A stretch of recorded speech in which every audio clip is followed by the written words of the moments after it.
ಯಾದಗಿರಿಯಲ್ಲಿ ಭೀಮಾ ನದಿಯಲ್ಲಿ ಪ್ರವಾಹದ ಪರಿಸ್ಥಿತಿ ಉಂಟಾಗಿರುವುದು ಆತಂಕಕಾರಿ ವಿಷಯ. ಮಹಾರಾಷ್ಟ್ರ ಮತ್ತು ಪಶ್ಚಿಮ ಘಟ್ಟಗಳಲ್ಲಿ ಭಾರೀ ಮಳೆಯಿಂದಾಗಿ ನದಿಯು ಅಪಾಯದ ಮಟ್ಟವನ್ನು ಮೀರಿ ಹರಿಯುತ್ತಿದೆ. ಗುರುಸಣಗಿ ಬ್ಯಾರೇಜ್ನಿಂದ 40,000 ಕ್ಯೂಸೆಕ್ ನೀರನ್ನು ಬಿಡುಗಡೆ ಮಾಡಿರುವುದರಿಂದ ಪ್ರವಾಹದ ಪ್ರಮಾಣ ಇನ್ನಷ್ಟು ಹೆಚ್ಚಾಗಿದೆ. ಪ್ರಸಿದ್ಧ ದೇಗುಲಗಳ ಜಲಾವೃತ.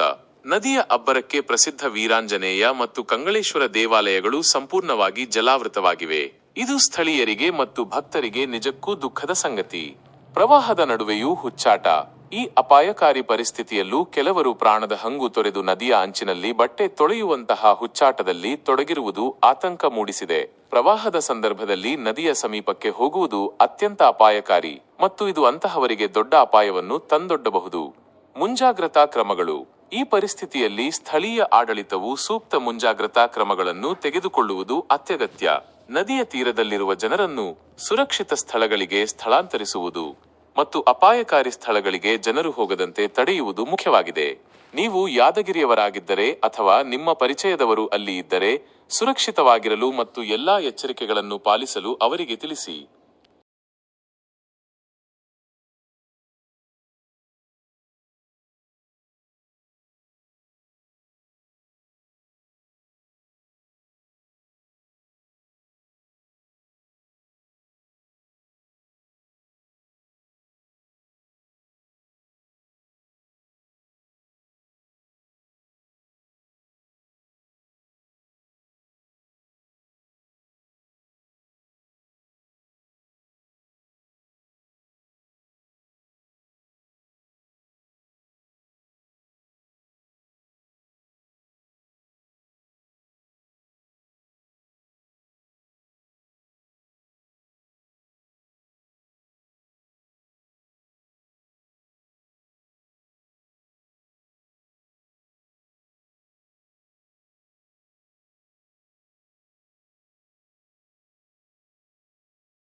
ಈ ಸುದ್ದಿಯ ಪ್ರಾಯೋಜಕರು MOS electronics. TV, fridge, air cooler, washing machine, LED TV, grinder ಸೇರಿದಂತೆ ಮನೆಯಲ್ಲಿ ಬಳಕೆಯಾಗುವ ಎಲ್ಲ ತರಹದ ಸಾಮಾನುಗಳು, ಎಲ್ಲ multi brand products Bajaj EMI ಕಂತುಗಳಲ್ಲಿ ಸಿಗುತ್ತವೆ.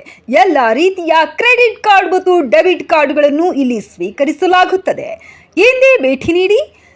ನಾಮ್ complex, Gandhi Chowk, main road, Yadgiri. Mobile ಸಂಖ್ಯೆ 9035611992.